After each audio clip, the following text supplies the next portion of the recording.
est inventé en France. Le baroque est inventé en France. Ok. Le gothique est inventé en France ou en Italie ou en Espagne. Les fondations de ce style-là, ce sont des fondations grecques. Les Français ne sont pas des Grecs.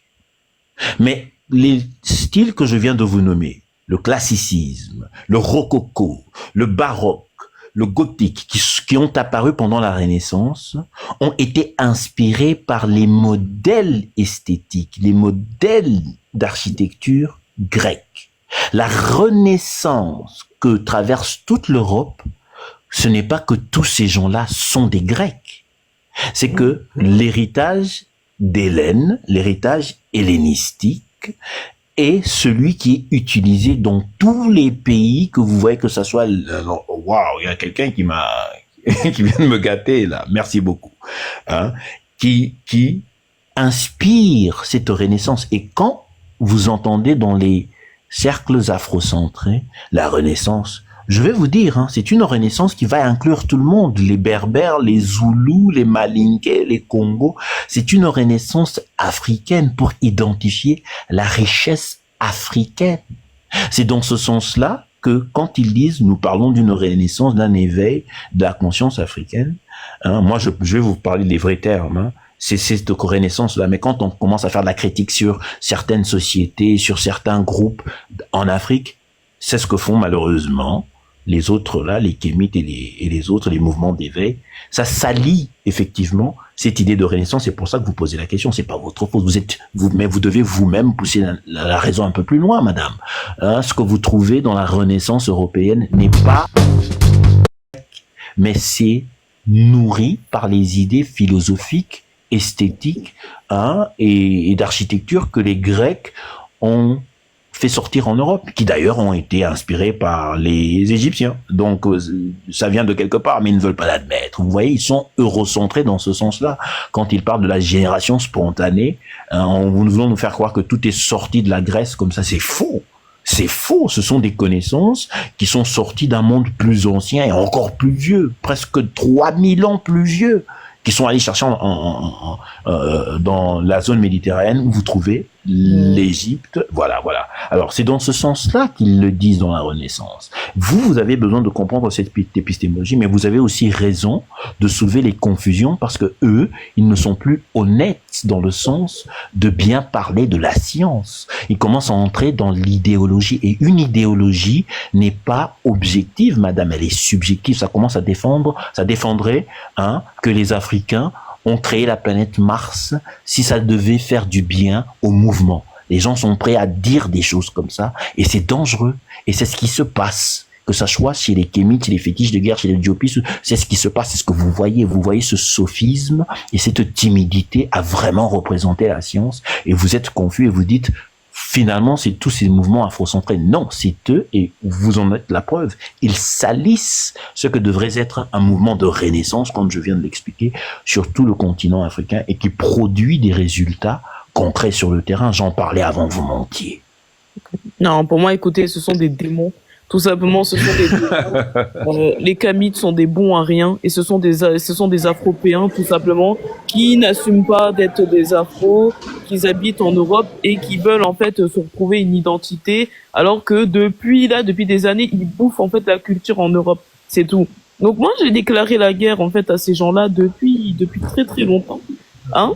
Et je vais pas m'arrêter là, tout simplement. Ce sont des incapables pour moi, c'est tout. Et en plus de ça, ils ont un comportement de colons. Pour moi, ce sont juste des colons, en fait, noirs, qui veulent, en fait, coloniser l'esprit des autres Africains. Voilà tout ce que c'est.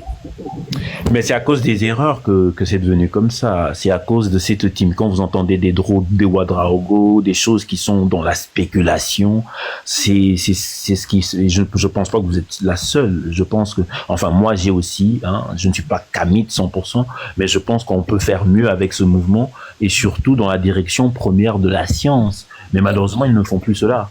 Ce qui est bizarre, c'est que vous entendez beaucoup de critiques des formes de spéculation comme la religion, mais soudainement, on tolère des gens qui eux-mêmes spéculent sur le monde, sur l'univers, sur la chose, et quand ils débattent, ils utilisent la logique. C'est-à-dire qu'ils, logiquement et pédagogiquement, détruisent l'argument du religieux pour simplement tolérer un autre débile qui se dit traditionnaliste africain, qui lui aussi déclare des choses sur les eaux primordiaux, le voyage astral. Ça devient de la spéculation et soudainement, c'est malhonnête.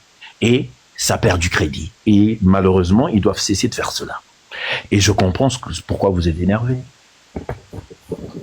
Bon, écoutez, moi, en tout cas, si vous avez peut-être le laser de la science, moi, j'ai un laser contre les kamites parce qu'ils commencent vraiment à dépasser les bornes. Non, il n'y a qu'un seul laser. Hein. Je vais vous donner un laser, ça sera un laser vert. Vous pouvez l'utiliser, mais ne venez jamais dire qu'il est différent. C'est le laser de la science. Madame, préparez-vous à accepter la raison sur la raison. Monsieur, je n'aime pas qu'on m'interrompe pendant que je fais un discours à madame. Là, c'est bon, monsieur Kato, c'est bon. Ouais. Oui, mais ferme ta gueule. Allez, voilà. Alors, prenez un laser. Parce qu'il est jaloux de vous, Kato.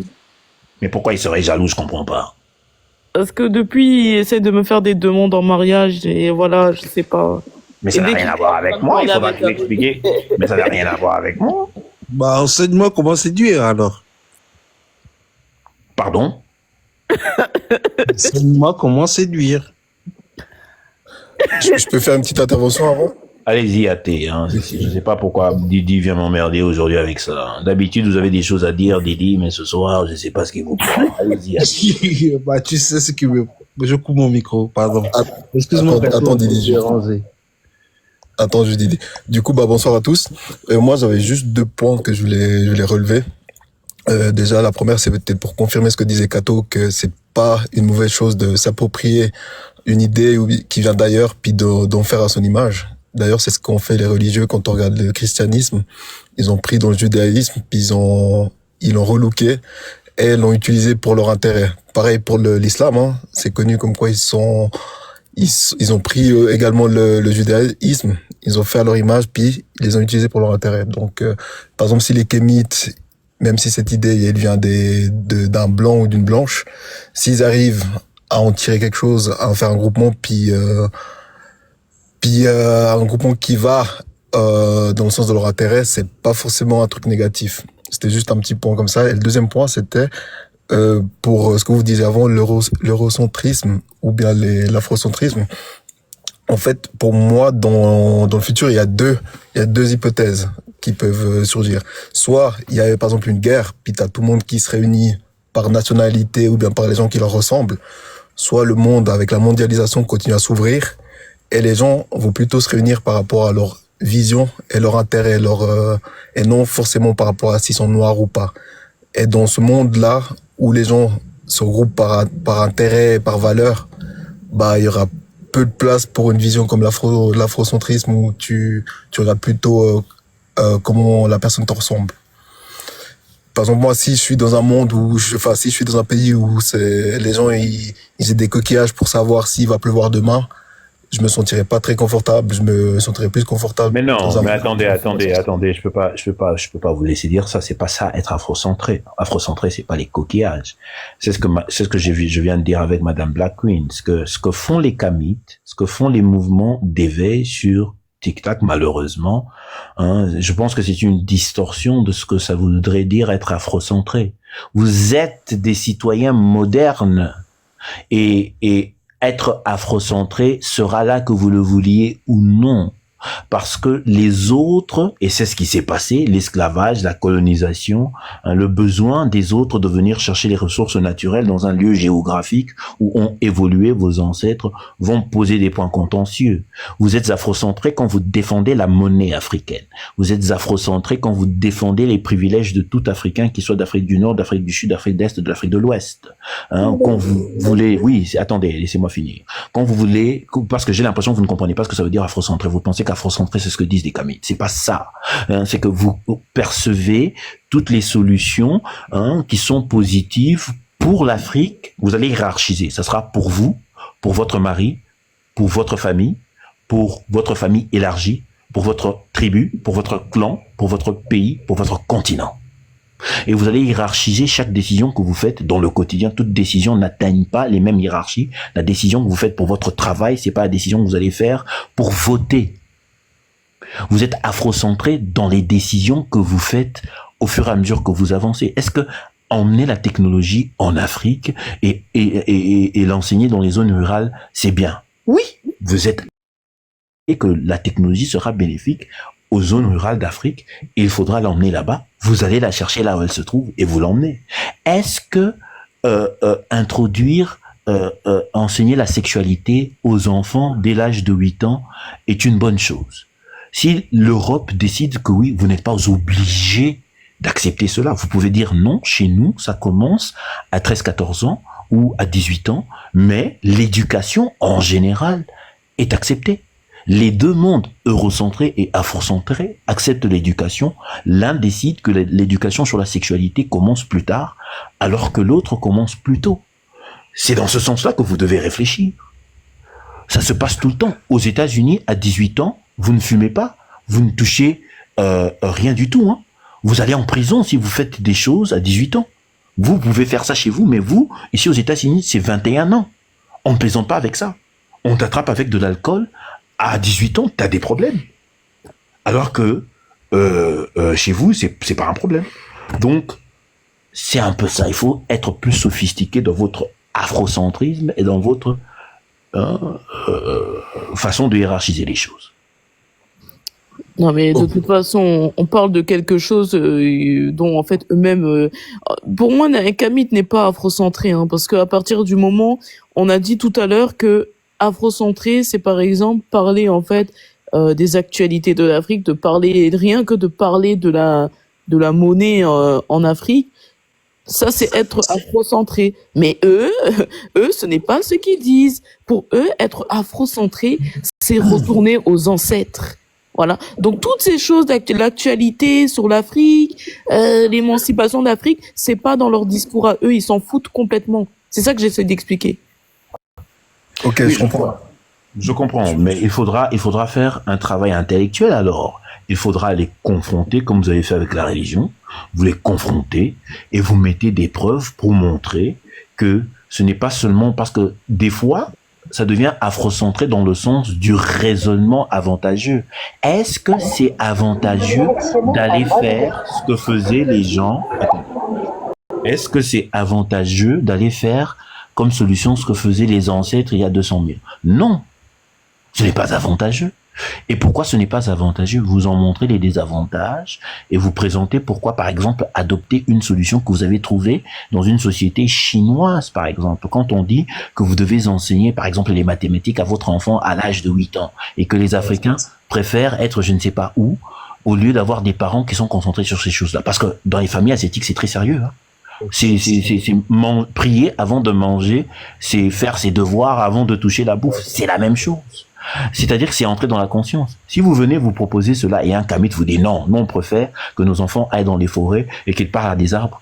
Mais oui, vous avez raison, ça c'est bête. Et si c'est ce que vous entendez... Attendez. Bon, celui qui...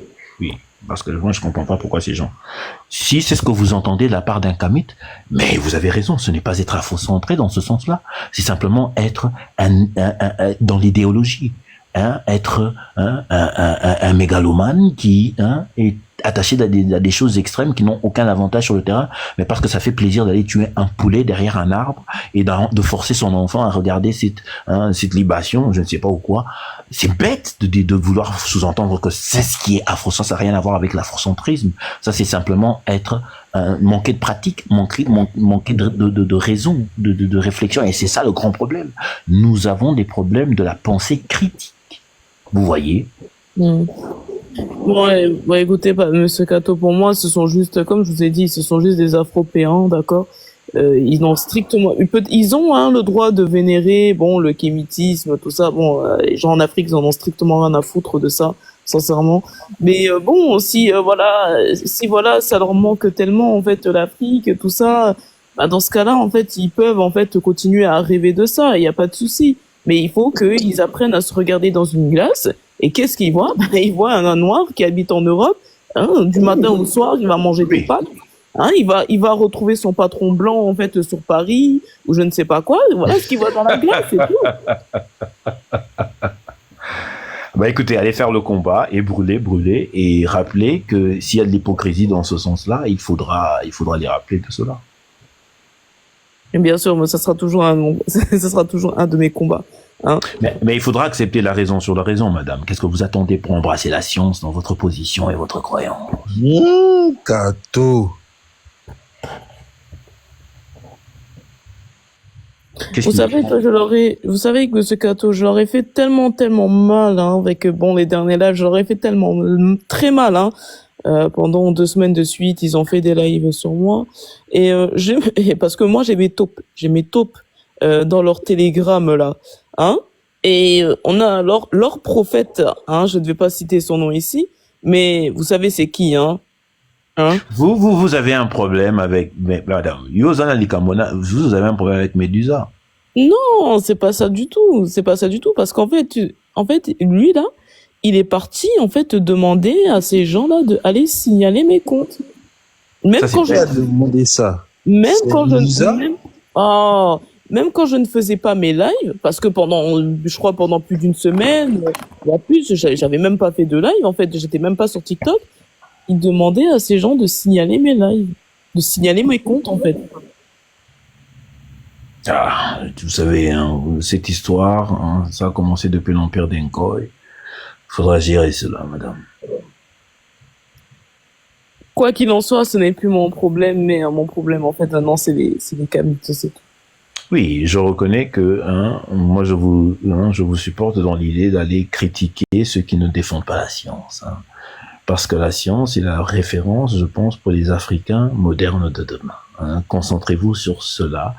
Cette malhonnêteté, cette hypocrisie, cette timidité à reprocher des Africains qui disent des bêtises alors qu'ils perdent leur journée à aller critiquer les autres sur des modèles qui sont similaires. Il faut pousser les Africains qui sont dans la science, qui sont dans la connaissance et qui veulent étudier l'outil premier de la connaissance qui est la science. Je pense que vous serez, vous allez vous retrouver dans cela et peut-être dans votre chemin, parce que je pense que c'est ce qui se passe. Vous savez, vous avez traversé la religion, vous avez traversé la critique de la religion vicieuse, très vicieuse d'ailleurs, et vous avez insulté beaucoup de gens, et maintenant vous êtes ceux qui, quand vous insultez, ils étaient là, les Kamites, ils étaient bien contents. Et aujourd'hui, maintenant, quand vous percevez une certaine hypocrisie de la forme qui est défendue, parce que c'est ça le problème, celle qui est, ils connaissent la science. Médusa n'est pas, il connaît la science, mais ils sont timides et hypocrites devant ces autres membres de leur groupe qui parle de la sorcellerie, des voyages astrales, des ancêtres. C'est des bêtises incroyables. Et à cause de cela, je pense qu'ils salissent ce qui serait un mouvement d'Africains modernes qui utilise la raison pour avancer. Dans ce sens-là, je vous donne le laser et allez brûler. Non mais moi ça me fait vraiment rire quand je les entends parler de voyage astral. C'est franchement moi les gens qui parlent de ça, je les prends vraiment pour des fous. Franchement, faut vraiment être fou allié. Parler de voyage astral, que tu voyages dans des endroits différents quand tu dors, mais c'est trop bizarre. Tu dis vraiment. Non, mais je te le dis. Mais non, je te le dis. Toi, tu as fait un voyage astral? Yannick, attendez, madame, mission de voir. Yannick, vous êtes monté, monsieur Yannick. Moi, je trouve toujours suspicieux, comme ça, quand vous êtes dans un live et vous ne dites rien. Je ne sais pas ce que vous faites. Monsieur Yannick. Maccabi. C'est un Congolais, c'est sûr. Il est silencieux, il ne dit rien. Et toi, monsieur Yannick, en bas, là-bas. Bon, rien. Et Weaver, générateur. Weaver. Mais vous voyez, nous avons des gens qui sont comme ça. Je suis là. Bon alors, qu'est-ce qui te ramène dans ce coin? Allez, ce qui me ramène, c'est me retrouver un peu avec la famille africaine et de discuter un peu. C'est la famille, c'est la famille. Tu vas dire. Et on a souvent des divergences et il faut essayer de recoller un peu. Parce que je vois souvent, en fait, j'ai commencé à suivre tout ce qui se passe depuis, on va dire quoi, 2 semaines. Et souvent dans les lives, je vois, on se déchire. Mais malheureusement, bon, apparemment, ça ne peut pas guérir. Mais là, du coup, moi, j'étais très intéressé par ce qui se passait là. Parce quand il y a 2 points qui divergent autant, ce qu'on devrait faire, c'est peut-être de construire des ponts Et je comprends, oui, ce truc de voyage astral, tout ça. C'est vrai que bon, les Africains sont trop versés dans ces choses et quelquefois ça nous mène nulle part. J'ai commencé comme tous les autres, hein. Le kémitisme, tous ces trucs. Il y a du bon partout. C'est seulement prendre la bonne graine et d'avancer. Pourquoi j'ai dit ça? En fait, si quand un noir avait s'édifié, partout où il se rend compte que partout, dans tous les domaines de la connaissance, il n'est nulle part. Il est considéré comme quelqu'un qui est vide, incapable de produire quoi que ce soit, surtout d'intellectuel. Et là, généralement, beaucoup d'enfants se retrouvent très blessés, très mis à côté et parfois même useless, inutiles. Donc, qu'est-ce qui se passe? C'est qu'on se retrouve souvent on dit on veut se reconstruire, et quand on veut se reconstruire, on se pose des bonnes questions généralement. On se demande, mais qu'est-ce que mes ancêtres faisaient pendant que les autres avançaient, créaient tout ce qu'il y a autour de nous, et parfois, c'est qui positivement, négativement, tu te rends compte que bon voilà, on a souvent fait, mais ça n'a pas été mis en avant. Ça, c'est peut-être la démarche qui est bonne, c'est de prendre, de commencer par là. Ah, bon, voilà, il y a des choses qui ont été faites, mais qui n'ont pas été mises en avant pour des raisons X ou Y. Maintenant, je prends cela, mais après, qu'est-ce que j'en fais? C'est là où souvent, peut-être, le communisme... Monsieur, écoutez, monsieur, moi, je vais vous dire une chose. Moi, je suis fatigué. On a passé l'âge de prétendre que nous sommes dans des zones où on ne sait pas ce qu'on veut. Les lives qu'on fait là, c'est ajout, c'est extra dont ont besoin les membres de la communauté. C'est pas comme si l'école n'existe pas. Votre père, vos parents, on les a ramenés comme des ouvriers en Europe. Certains sont restés en Afrique. L'école a toujours existé. L'université a toujours été là. Les plus grandes institutions existent de presque plus de 800 000 ans. Plus de 800 ans. D'accord? Alors, la question, c'est pourquoi est-ce que ça n'entre pas naturellement dans la communauté africaine? Pourquoi est-ce qu'ils ont toujours ce goût? C'est vous qui l'avez dit, hein, cette saveur, cet appétit pour la bêtise du voyage astral, des coups de balle et des ancêtres. C'est parce qu'ils veulent. Ah, j'espère que c'est pas ce que tu as pensé que je mets en avant, hein. Non, c'est pas ce que vous avez mis en avant, j'ai compris. Voilà. Je vais vous dire où je ne suis pas d'accord avec vous. C'est-à-dire que pourquoi les Africains ont cette saveur, pourquoi ils ont cet appétit? C'est parce que depuis qu'il y a des mouvements d'éveil, des mouvements de conscience, il y a toujours une timidité, il y a toujours un peu de gêne à pointer du doigt les obscurantistes qui disent ces bêtises-là. Imbécile, tu te prends pour qui? La deuxième fois que tu le fais, allez, descends, faire le chien ailleurs. Tu sais très bien comment c'est chez moi et tu viens faire ça. Allez. Et vous voyez, hein, je sais qu'il est obscurantiste, mais il pouvait attendre son tour, mais il brise la cadence pendant qu'on présente des messages. Ce sont des gens comme ça. À chaque fois qu'il est temps pour l'Afrique de tourner la page et d'avancer et de recadrer, hein, cette tradition d'aimer la sorcellerie, d'aimer le voyage astral, d'aimer la spiritualité, là où il faudrait, quelque part très très loin dans le privé, il y a des gens comme vous qui venaient et qui parlaient de tolérance. Il y a ce monsieur qui a essayé de m'interrompre pendant que je parlais, hein, Didi. Et s'il le fait encore, tu ne remonteras plus, ne m'interromps pas. Tu peux attendre ton tour, mais tu ne m'interromps pas quand on parle des choses sérieuses. Et c'est ça. Il y a cette timidité-là, c'est-à-dire que certaines personnes ont d'autres agendas, d'autres positions, peut-être ils ont de l'empathie pour leurs grands frères, leurs grandes-mères, leurs amis, qui sont dans des modèles de spéculation et toujours en recul. Ce qui s'est passé, c'est que le raisonnement africain, l'intelligence africaine, l'académie africaine veut traduire le raisonnement comme étant une spéculation. C'est-à-dire que raisonner, c'est aussi tolérer la spéculation. Non! La spéculation va aller là où elle mérite d'être, dans les lieux privés, là où vous pouvez faire cela sans influencer l'espace public.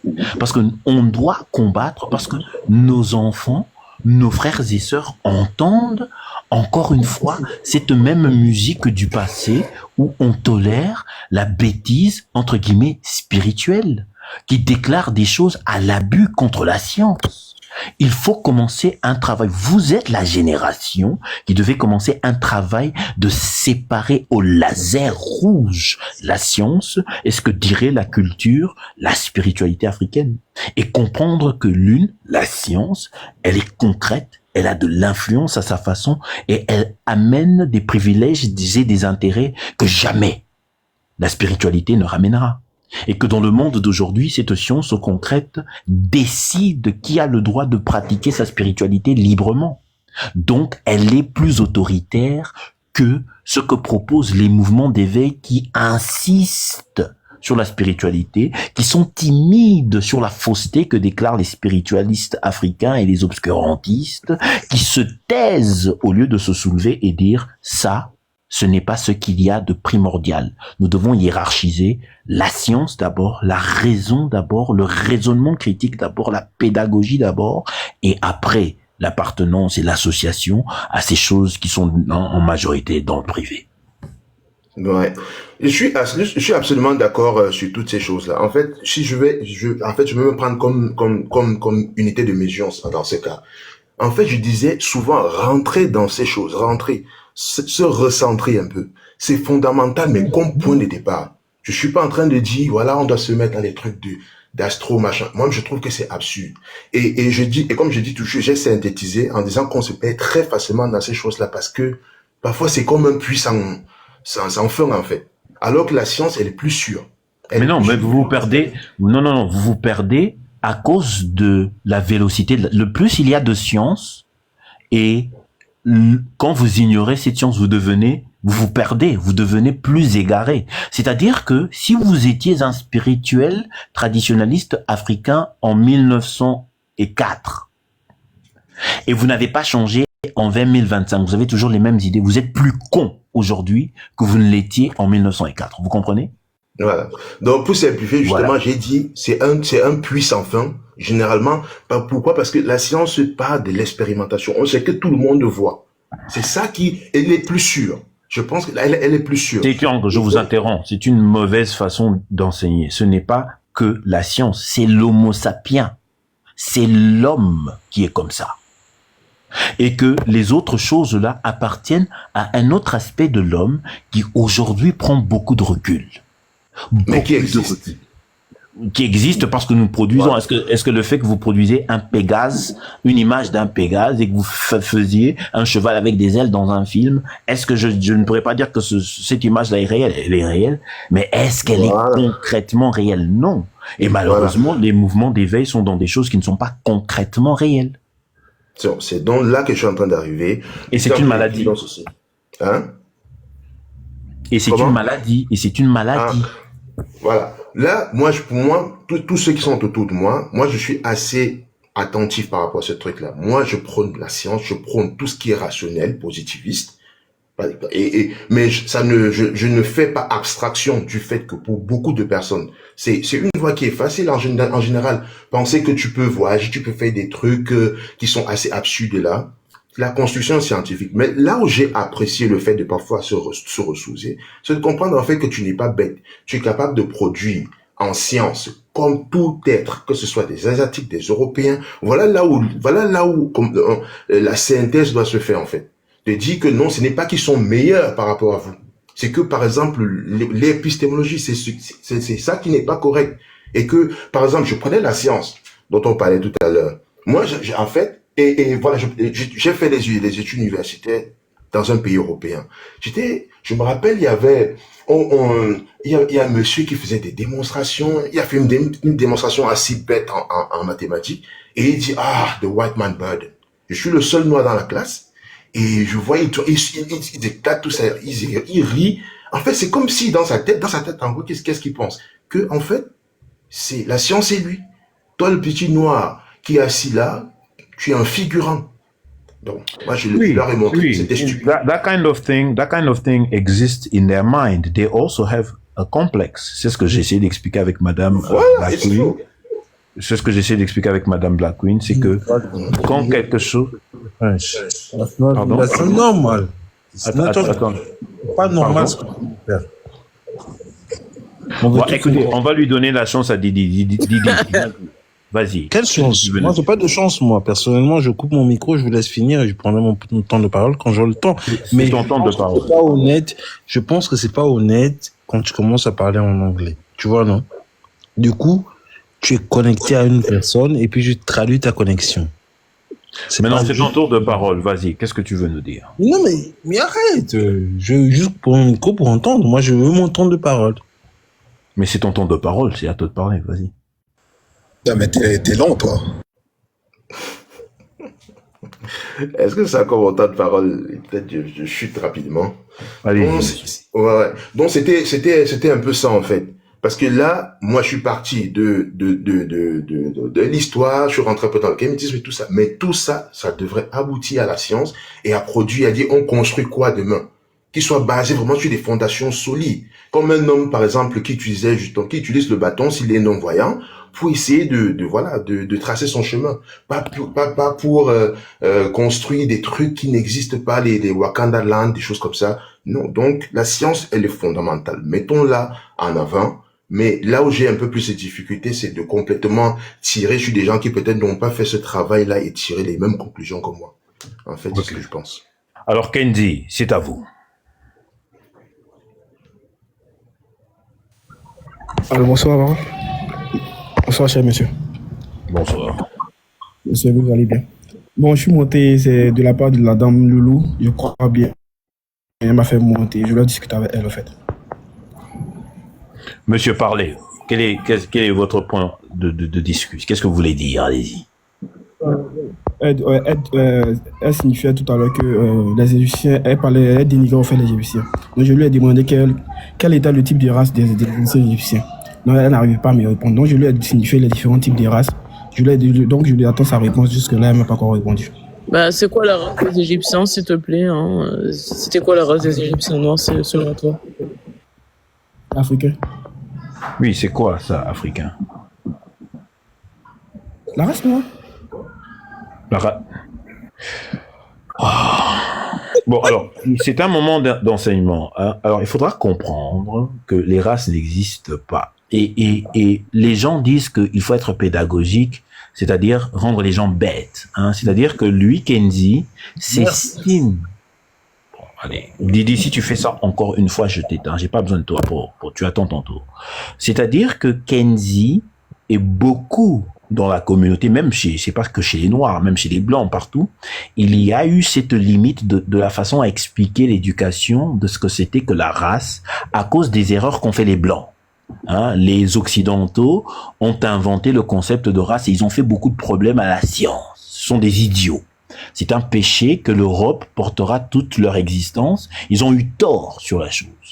Et aujourd'hui, les gens s'identifient, parlent et perçoivent les choses de cette façon-là. Par exemple, Kenzi. Si Kenzi est de peau noire, Kenzi, vous venez d'où? De Côte d'Ivoire.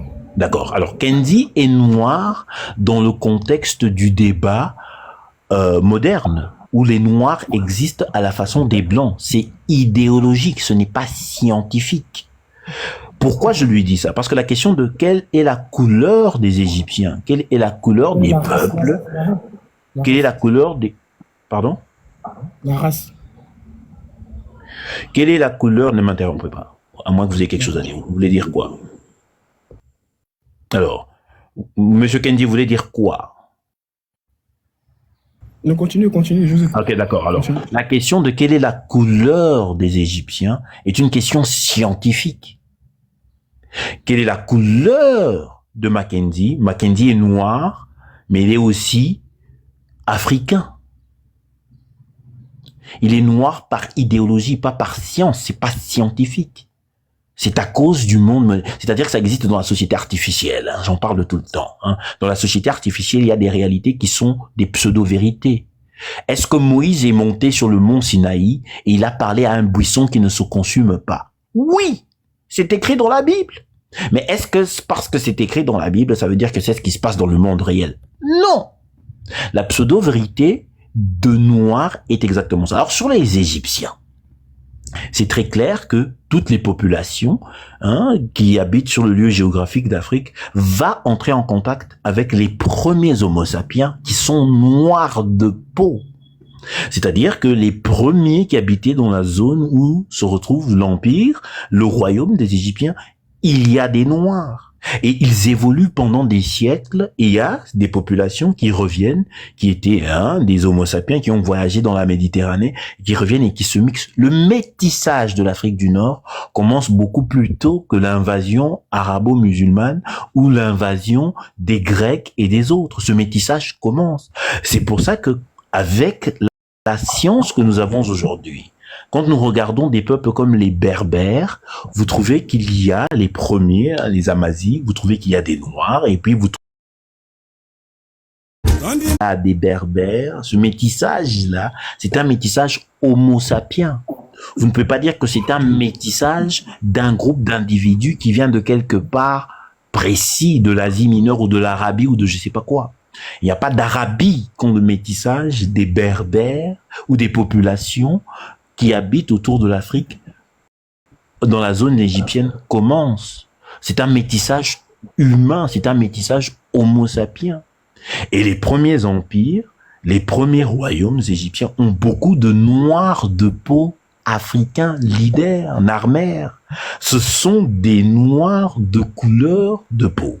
Mais ça ne veut pas dire que ce sont des races. Vous avez compris, il n'y a pas de race. Parce que entre un Ivoirien et un Sénégalais, il y aurait beaucoup plus de différences génétiques qu'il y aurait entre cet Ivoirien-là et un Français. C'est-à-dire que si aujourd'hui nous maîtrisons le génome, je peux, en utilisant des informations d'un Sénégalais, reproduire un Français d'une certaine généalogie, beaucoup plus qu'en utilisant les mêmes gènes sénégalais, reproduire un Camerounais. Parce qu'il y a beaucoup plus de différences génétiques entre les Noirs qu'il y a entre les Noirs et les Blancs. Il y aurait beaucoup plus de différences génétiques entre un Congolais et un type qui habite en Nubie qu'il y aurait entre moi et un Belge, par exemple. D'accord. Ok. Je vous ai Est-ce que vous avez compris? Donc, c'est-à-dire que quand vous êtes monté avec la certitude d'avoir raison, vous avez raison parce que vous êtes beaucoup plus ignorant de certaines informations. Vous êtes noir par idéologie. Vous n'êtes pas une race. Quand vous dites noir, la race, ça montre encore une fois la constante répétition du passé, de l'éducation du passé, qui était là pour effacer les Occidentaux, les panafricains. La majorité du collège intellectuel africain qui apparaît après la colonisation représente la fondation de tout ce que vous voyez intellectuellement sur TikTok. Et donc ça détient des perceptions obsolètes dans le sens de la race noire. Et être noir, c'est réel idéologiquement, mais il n'y a pas de race noire. Donc vous n'avez pas raison de venir pleurnicher ici avec ça. D'accord. Alors, vous avez dit tout à l'heure que de base, ils étaient noirs. Donc, c'est vraiment très drôle, hein, parce que ce sont ces gens-là toute la journée qui nous disent que ils vont nous éduquer, qu'ils vont nous enseigner, mais même des choses élémentaires, ils ne savent pas. Donc moi, je suis très étonné de ces gens-là, hein, qui ils se pensent plus intelligents que les autres. Hein. C'est grave. Monsieur Kenzie, l'histoire de l'évolution. Non, mais Monsieur Kenzie, l'histoire de l'évolution de l'homme, on apprend ça au collège. Hein. Au collège, on commence déjà à apprendre ça. Au lycée aussi, on voit un petit peu ça. Notamment, bon, je fais juste un rappel. On voit ça un petit peu au collège. Exactement en sixième, en SVT, hein. On voit ça en SVT, monsieur. Hein? Non, mais c'est au cas où si vous ne savez pas, parce qu'apparemment vous n'êtes pas allé à l'école. Laissez-la parler, monsieur, s'il vous plaît, laissez-la parler. Monsieur, vous êtes tellement pressé de parler, allez-y, qu'est-ce que vous avez d'autre? On va l'écouter, allez-y, monsieur. Monsieur Mackenzie, Monsieur Kenzie, c'est à vous. Je vous ai parfaitement compris. Tout à l'heure, vous avez signifié avant le métissage. Donc, cela veut dire qu'avant le métissage, la race noire existait, n'est-ce pas? Donc, c'est comme si la race noire était de base, avant les autres peuples et avant le métissage. Donc, on sous-entend que le peuple africain était noir d'abord de base. Oui, les habitants du lieu géographique appelé l'Afrique ont la peau noire, mais ça ne veut pas dire que pendant ces va-et-vient là, avant que les civilisations commencent à se produire, il n'y avait pas le métissage. Déjà, le métissage commence beaucoup plus tôt. Plutôt, d'accord. Donc, ça veut dire de base, d'abord, je prétends que la race est noire, en fait.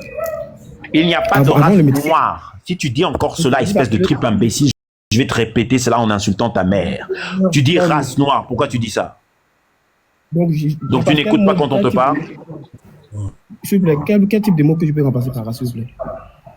Homo sapiens. La race Homo sapiens a des noirs et a des blancs, a des asiatiques et a des autres. Si vous voulez, vous pouvez dire des noirs si vous voulez. Ok, des noirs, on retrouve les noirs où ça, s'il vous plaît? Dans quel continent? C'est le lieu géographique appelé l'Afrique. Ces noirs-là se sont déplacés en Europe. Ils sont arrivés en Europe et avec le... Bonsoir. Attendez. Laissez-moi lui bonsoir, faire un bonsoir. cours juste après. Je vais lui faire Absolument. un cours sur le Oui. noir. Vous avez besoin du cours de Dr Percy Kendi. Ça s'entend, hein. Même quand tu parles, tu as été éduqué à utiliser une mauvaise éducation. Il n'y a pas de race noire. Il y a des noirs, idéologiquement, et ces noirs-là sont entrés en Europe avant même qu'il y ait des blancs. Tu as compris? Là, je sais. D'accord. Oui. Et ces blancs-là sont leurs frères et sœurs. Ça s'apprend le métissage. Oui, mais le métissage, dans quel sens? Ce n'est pas métissage parce que quelqu'un allait se métisser avec une autre forme qui est apparue là-bas. Non, c'est une progression de ce même type noir-là qui a une descendance qui devient, à cause des conditions de l'environnement, blanc. Il ne va pas rencontrer quelqu'un, c'est dans son sperme que sort l'information qui devient blanc, tu comprends? C'est pour ça que dans ta tête, c'est pas bien classé. Toi, tu as deux tunnels. Tu as un tunnel blanc, tu as un tunnel noir, tu as un tunnel arabe, tu as un tunnel asiatique. C'est pas comme ça. Il y a un seul tunnel et ce tunnel-là a plusieurs bras. Chaque bras est une différente couleur, mais la couleur qui sort du tunnel, c'est simplement une couleur noire. Mais cette couleur-là ne définit pas ce que sont les autres. C'est juste une jaquette, un képi, une paire de chaussures qui va traverser l'espace et le temps et qui va s'adapter aux environnements où il se retrouve. C'est pas difficile, hein, c'est pas difficile. Mais maintenant, est-ce que ça t'empêche d'être afrocentré? Est-ce que ça t'empêche de défendre les Noirs? Non. Au moins, tu sais, tu es moins con que hier. Voilà. Bon. Est-ce que je peux y aller? Allez-y, docteur. Pardonnez-moi. Docteur Percy est là. Kendi, écoutez ce que docteur Percy m'a présenté. Je vais commencer très simple. Je vais ouvrir ma caméra juste une fois. Tu as filmé tout à l'heure que on retrouve les Noirs seulement où? Kenzie, s'il te plaît. En Afrique. Uniquement en Afrique. Avant la déportation. Avant quoi? Avant la déportation, c'est encore mieux. Ok, bon. Monsieur Tatou, je crois qu'il y a votre micro qui fait beaucoup d'écho, on n'entend pas en fait. Attendez, je vais l'éteindre. Okay. Avant la déportation, très bien.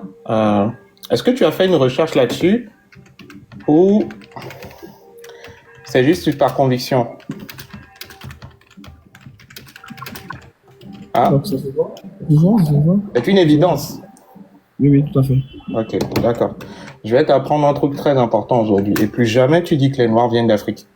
Moi, je te le dis, hein, quand tu dis race noire, laisse-moi finir, s'il te plaît. Je vais t'ouvrir juste ma caméra. Je vais t'apprendre des choses dans le monde. Parce que moi, j'ai demandé la dernière fois et aucun kémite n'arrivait vraiment à venir démontrer cela. Quand on vous demande c'est quoi un noir, vous êtes incapable de répondre quand on vous affiche les choses. Je vais te montrer un truc très simple. Est-ce que tu connais cette carte-là? Je peux me mettre en grand. Quelqu'un peut me mettre en grand? Je sais pas. Ah non, on m'a déjà signalé, donc j'ai perdu l'option de mettre en grand. Ah ok, d'accord. Parce qu'ils me veulent du mal, hein, ces gens-là. Est-ce que tu connais cette carte-là? Tu sais ce que c'est? DG Kato, je t'aime de tout mon cœur, d'accord. Kenzie, Kenzie, s'il te plaît, je te parle à toi. Est-ce que tu connais cette carte-là? Vas-y. Hein? Oui, je vois, vas-y. Non, c'est que tu la connais. Je t'ai pas dit est-ce que tu la vois. La carte de l'Afrique. Oh, c'est pas la carte de l'Afrique, c'est la carte du monde. Là, je te vante l'Amérique. Là où la main était indexée, c'était l'Afrique, au fait. Non, j'ai dit la carte. Je t'ai pas dit est-ce que tu connais cette zone-là. Ma question est claire. Est-ce que tu la connais? Tout à fait. Donc, c'est quoi exactement, si tu la connais? La carte du monde. La carte du monde, oui, c'est pas juste une carte du monde. C'est une carte du monde qui représente différentes zones de couleurs. Est-ce que tu sais ce que ça représente? Ça veut dire que où il y a il y a dit ça comment? Où c'est plus foncé, c'est là les Africains, les Baïs sont téléportés dans différentes zones, Non, elle représente les taux de colorimétrie dans les populations autochtones, pas les populations qui se sont déplacées récemment. Les populations autochtones, c'est-à-dire celles qui vivent là-bas depuis plus de 20 000 ans, ou 30 000 ans, ou 50 000 ans, plus de 10 000 ans. Est-ce que tu la vois? Si tu remarques bien, plus tu t'éloignes au nord, plus c'est blanc, plus si tu t'éloignes au sud, plus c'est blanc, et plus tu viens au centre, plus c'est noir. Tout à fait. D'accord. Est-ce que tu connais c'est quoi ça? Ça pour toi c'est quoi ça? C'est un Africain? Non. Pourquoi? À vue de, à cause des jeunes. Eh ben, il est d'où à ton avis? Je dirais asiatique, hein, je pense, non? Oui, mais il est d'où? Tu peux situer la zone? Non, je ne peux pas situer. Ça, c'est vraiment Ok, tu peux pas situer, il est là. Donc, du coup, c'est un lave d'ivoirien, en fait. Non, pas vraiment. Allez-y, on vous écoute. Le temps qu'il va... Il est là. On est en Indonésie, entre la Malaisie. C'est des Noirs. Ils sont restés là-bas depuis des siècles. Et la condition du climat fait en sorte que leur peau bronze. Nous avons cette chance-là d'être majoritairement noirs sur le continent africain parce que si tu remarques bien cette zone-là, d'accord, Oui. les terres de surface les plus grandes, c'est en Afrique qu'on le retrouve. Si tu prends cette zone-là, d'accord, Oui. il y a très peu de surface qui la représente. Donc, il y a très peu... je continue. Il y a très peu de surface, d'accord, sur lequel on peut avoir énormément de personnes. S'il y avait une grosse surface de terre ici, il y aurait énormément de Noirs aussi présents dans cette région. Et il y aurait, s'il y avait une grosse surface ici, si c'est que la Chine se positionnait dans cet endroit, on aurait une très grosse population très noire. Être noir, ce n'est pas être africain. Ce n'est pas une race. Autant tu vois, celui-là, il a des traits d'asiatique, il a des yeux fonds et bridés, il a des cheveux lisses comme les asiatiques, mais c'est pas un négroïde africain. En Afrique, on a plus de diversité parce que l'être humain a quitté l'Afrique au début. Donc c'est pour ça on est resté très longtemps ici, donc on a eu le temps d'avoir énormément de diversité génétique. Et les gens qui se sont déplacés en Europe, en Asie et tout, c'est récent. C'est pour cela, eux, ils n'ont pas énormément de traits de diversité génétique. Et même, toutes nos diversités génétiques en Afrique, on retrouve des traits communs avec des populations caucasiennes. Tu peux retrouver des yeux bridés en Afrique, ici, par exemple, avec les Bushman. D'accord? Et plus tu t'éloignes vers le bas, et plus tu vois les populations dans les montagnes, les gens sont un peu plus clairs de peau. Ce n'est pas quelque chose qui est propre aux Noirs africains.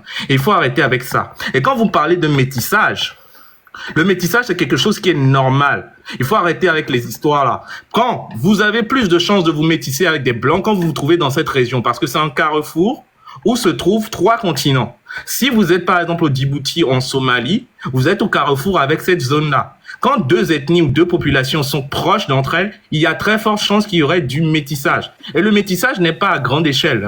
Les gens, les êtres humains, ont plus tendance à épouser des gens qui sont entre eux. Et il y a quand même toujours un petit groupe qui vont se métisser. Quand vous êtes ici entre Africains subsahariens d'Afrique de l'Ouest, vous êtes des Peuls, vous êtes des Soninké, ou vous êtes à côté des groupes DV, vous aurez plus de chances de vous métisser entre vous. Et s'il y avait des populations, s'il y avait une grosse île ici, il y avait des blancs, il y aurait encore une chance d'avoir quelques groupes de métissage.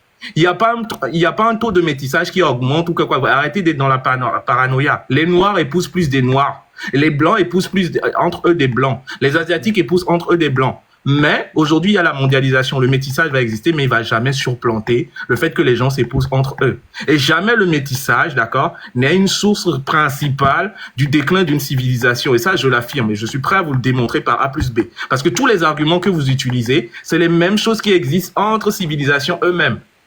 Le déclin d'une civilisation vient principalement du groupe qui est supérieur aux autres, militairement, techniquement. Et si quelqu'un décide de s'allier au groupe militaire supérieur, ce n'est pas une question de race, mais c'est une question du groupe supérieur. Il faut faire très attention au discours en disant que le métissage est responsable de la destruction des civilisations. Il faut faire très attention à ces choses-là que vous dites. C'est d'où, en fait, ces gens sont dans l'erreur. Donc, si les gens veulent se métisser... Laisse-le parler, je vais poser Non, laisse-la finir, s'il te plaît. Ouais, donc, d'où, en fait, quand ils disent que il faut en fait stopper le métissage parce que ça risque de remplacer la population noire, ce n'est techniquement et scientifiquement impossible. Donc les gens, voilà, les gens vont continuer à se métisser, c'est tout à fait naturel. N'écoutez pas ces gens. Si vous avez envie de vous métisser, faites ce que vous voulez, c'est tout. Voilà, c'est tout. Plus vous allez voir des gens se métisser quand ils sont proches entre eux.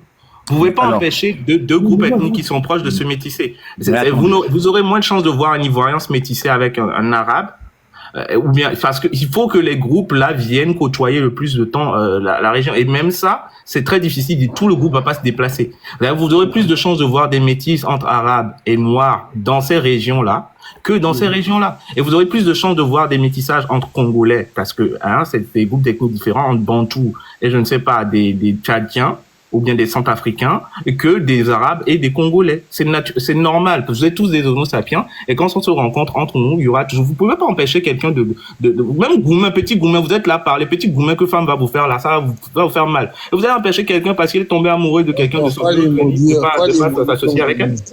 Voilà, moi, alors, on devra ajouter sur cette question, c'est ce que vous entendez de l'autre côté, quand on accuse le métissage d'être responsable de la destruction de certaines civilisations, c'est idéologique et on en a parlé aujourd'hui. J'ai fait un live. Malheureusement, des gens comme Kenzie et la majorité de ceux qui écoutent les lives d'éveil de conscience n'arrivent pas à avoir la pensée critique. La pensée critique, c'est quoi? Est-ce que un phénomène comme le métissage peut être instrumentalisé pour détruire? Oui, bien sûr. Moi, je peux venir tuer toutes les femmes, tous les hommes d'une société et forcer les femmes à porter le gène masculin que nous possédons. Ça existe dans l'évolution. Ça existe entre les Néandertals et les Homo sapiens. C'est tout à fait possible de instrumentaliser un phénomène naturel. Là où je ne comprends pas, c'est que vous faites comme si c'est une vérité de la nature. Non, c'est une vérité que certaines consciences, que certains individus malveillants, par exemple quand les nazis veulent que tout le monde ait les yeux bleus et les cheveux blonds, c'est de l'instrumentalisation de ce qui est naturel. Les cheveux blonds, quand ils apparaissent dans les sociétés scandinaves, c'est cultivé. C'est une préférence esthétique eurocentré, c'est-à-dire que les Européens de cet espace, de ce lieu géographique, prennent ce qui est naturel et l'instrumentalisent pour en faire la marque et l'identité de leur société. C'est pour ça qu'apprendre la science, c'est important. Parce que quand vous comprenez cela, maintenant, vous comprenez ce qui a été fait et non pas ce qui a été créé. Le métissage n'est pas créé, il est naturel. Ce qui a été fait, c'est l'acte ignoble. Par exemple, en Argentine, dans les sociétés où on combat les gens à la peau noire, où on essaie de les asphyxier, ce n'est pas que ce phénomène de se métisser n'est pas naturel. C'est qu'au pouvoir, il y a une conscience qui veut instrumentaliser une certaine direction pour détruire certains intérêts.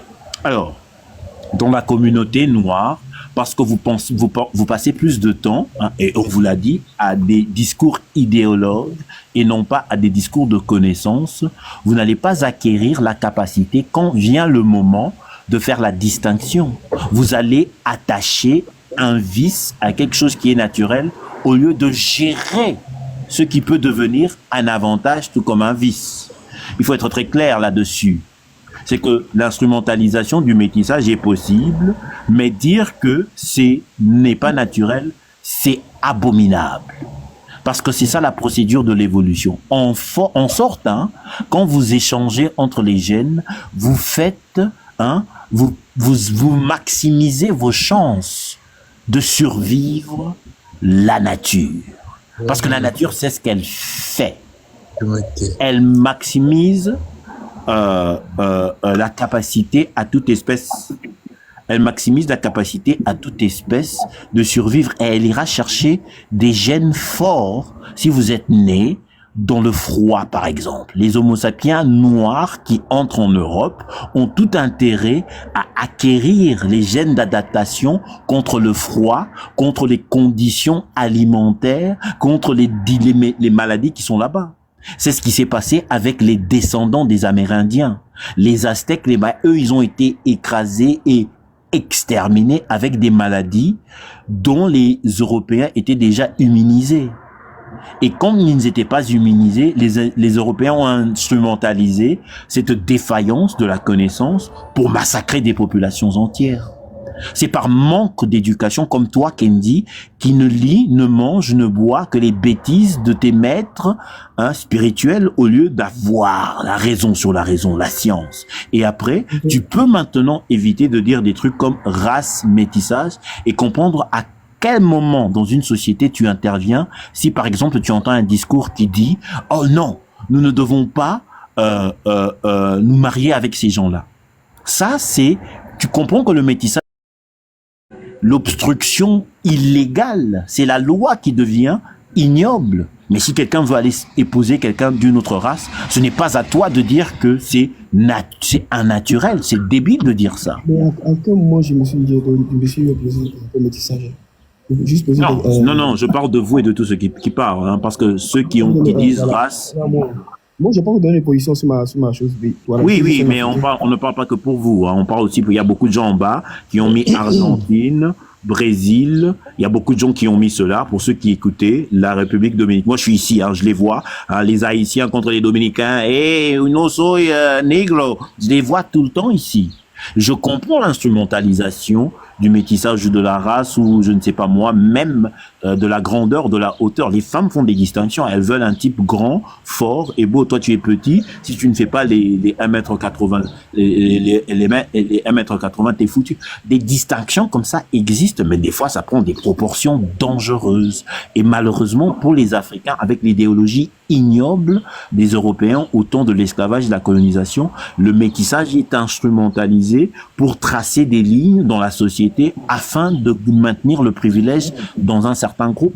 Mais dans le sens de fixer ce problème, ce n'est pas d'aller interdire le métissage, mais d'interdire des idéologies qui proposent d'instrumentaliser des choses qui sont tout à fait naturelles pour des fins malveillantes. Conscience derrière la science, monsieur. Et pour avoir une conscience derrière la science, il faut d'abord avoir la science. Et vous, malheureusement, vous voulez avoir une conscience, pas vous, mais peut-être vous aussi, mais les obscurantistes, les timides, ceux qui accusent le métissage, ils n'ont pas de science et veulent avoir une grande conscience. Et malheureusement, c'est des idiots. Voilà. Alors, je vais... Voilà, ça j'aime ça. Voilà. Je vais ajouter un truc. Ceux qui me parlent du Brésil là, et de l'argent... Attends, je vais commencer par le Brésil. En quoi les métis brésiliens sont un outil de destruction de la civilisation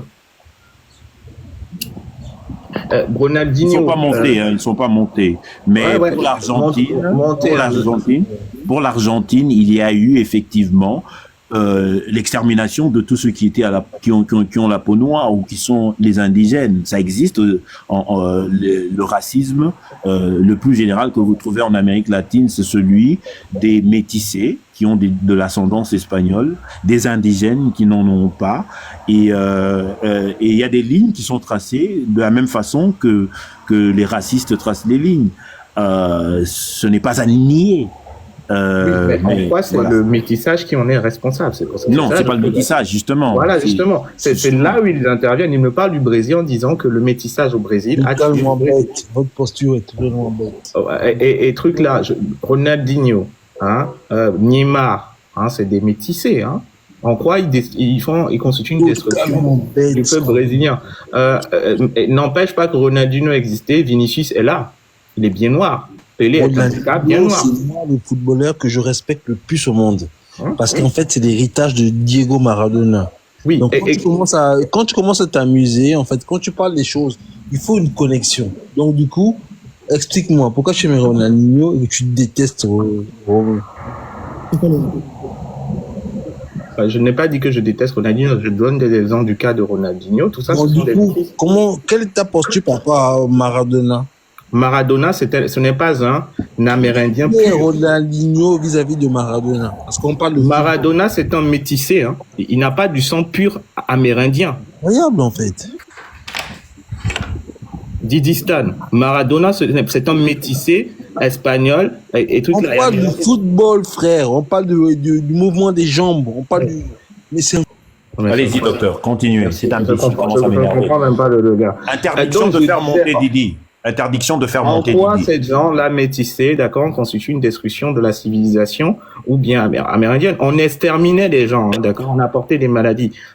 Il faut venir me le justifier. Quand vous citez Garvey et vous dites que Garvey dit Là, ça, on va vraiment aller sur le terrain. Quand Garvey dit que oui, quand un homme noir devient milliardaire, ou bien il devient riche, s'il épouse une blanche, que la richesse va quitter les régions africaines pour aller chez le blanc et que c'est un traître. Très bien. On va aller dans le concret. Hein. Allons-y dans le concret. Si le noir, il a galéré, aucune femme noire était avec lui, il a galéré avec sa blanche pour devenir milliardaire. Il va la laisser tomber parce qu'il doit écouter Garvey. Mais non, mais attendez, je donne encore un autre cas d'étude. Alors maintenant sur le terrain, allons voir tous les noirs riches qui ont du succès aujourd'hui, qui ont poussé des blanches. Vous savez le nombre d'associations, le nombre de contributions en termes de budget qu'ils octroient dans les populations noires africaines, dans la communauté noire. Ils en introduisent beaucoup plus sur le terrain que dans une communauté blanche. La communauté blanche n'en a pas vraiment besoin. Donc même cette conception selon Garvey est erronée. Bon, mais il faut... Mais docteur, j'étais encore une fois sur ce que docteur Percy vient de dire. Il a bien parlé sur la couleur de la peau, ceux qui sont traversés par l'équateur et ceux qui sont dans les pôles. Et il parle aussi d'un fait qui peut-être échappe beaucoup de gens. Le problème, c'est que dans les débats, malheureusement pour ceux qui ne vont pas pousser l'éducation dans les détails, vous parlez toujours des élites. Malheureusement, même quand vous parlez de l'Égypte, des Noirs, des Blancs, vous parlez des élites en majorité. Il faut des fois entrer dans la population, regarder ce que est la population pour voir ce qui se passe. Et en termes de métissage, les populations se métissent. Ce n'est pas un privilège de l'élite, mais aujourd'hui, dans une société, comme Dr Percy le dit, en majorité, les Noirs épousent des Noirs, les Blancs épousent des Blancs, il y aura du métissage, mais prendre ce que fait l'élite, et c'est ce que vous allez entendre aujourd'hui, en majorité dans les débats, les gens vont prendre le caprice de ce que fait l'élite pour déclarer que voilà, regarde, c'est ce que font les Noirs, parce que vous allez trouver des athlètes, des musiciens, des gens qui sont en position de privilège, et qui vont épouser des femmes dans d'autres communautés. Et ce n'est pas mauvais, moi je ne pense pas que c'est mauvais, mais ça donne l'image dans la communauté noire qu'on essaye de détruire la richesse africaine. Mais ce n'est pas vrai. C'est une réaction, effectivement. Est-ce que ça serait mentir de dire que si tous les meilleurs des Africains épousaient des gens d'une autre communauté, ce serait un problème? Ça peut être un problème, mais ça ne représente pas les Noirs. C'est là qu'ils ont tort. C'est une idéologie malveillante de faire cela. Quand les gens disent que, voilà, la richesse va partir chez les autres, là, dans l'exemple que Dr Percy a donné, et que les antimétisseurs, là, ils opposent le caprice des riches parce qu'en majorité, les gens n'auront pas l'opportunité d'entrer dans une classe où ces belles femmes sont. Parce qu'en majorité, vous allez rencontrer les femmes de ces autres communautés qui ont une sale tête. Parce que dans cette communauté, il y a des pauvres aussi. Alors, ça c'est un. Deux, il y a ce complexe, effectivement, qui existe d'une population à une autre, des supérieurs aux inférieurs. Dr Percy a mentionné comment les gens vont vers ceux qui sont supérieurs. Et cette supériorité est décrite par la supériorité militaire. Et dans ce sens-là, les métisseurs ont tort. Est-ce que si aujourd'hui l'Afrique devenait un continent chéri, désiré par tout le monde, où il y a du privilège, où les gens, au lieu de voir leurs enfants fuir dans l'océan, voient les Européens et tout le monde venir en Afrique, soudainement le standard de beauté, le standard contre le métissage, ça sera dans l'autre sens, parce que les gens viendront. Donc c'est-à-dire que les causes sont remplacées. Ce qui est là, c'est la médiocrité de ce qu'il y a dans une communauté et les gens veulent s'en séparer. Et soudainement, la question du métissage devient ceux qui sont inférieurs en technologie, en privilège, en communauté, voudront changer de position sociale. Et ceux qui peuvent le faire, les athlètes, les musiciens, ceux qui ont du pouvoir, vont le faire. Mais ce n'est que par perception médiocre. Si cette médiocrité est remplacée, il n'y aura plus besoin de le faire. Vous le trouvez dans les sociétés asiatiques où, en majorité, après la Deuxième Guerre mondiale, en Chine, au Vietnam, en Burma, l'homme blanc est désiré par des femmes démunies. Mais quand ces sociétés deviennent des sociétés qui réussissent soudainement, la critique se fait sur cet individu qui commence à disparaître. Certainement, il y a des blagues de petites bites, hein, ils ont pas la peau bien, ils sont pas bronzés, ils ont pas de muscles. Ça, c'est moderne, ça. Vous n'auriez pas dit cela à la fin de la colonisation. Jusqu'à présent, elle continue à poursuivre les hommes blancs. Ferme ta gueule, toi. Tu commences à me taper sur les nerfs. Et descends. Je sais même pas pourquoi t'es monté. Oh, pardonnez-moi. C'est pas lui. C'est, je pensais que c'était Didi. Oh, merde. Revenez, architecte. C'est Didi que je n'aime pas.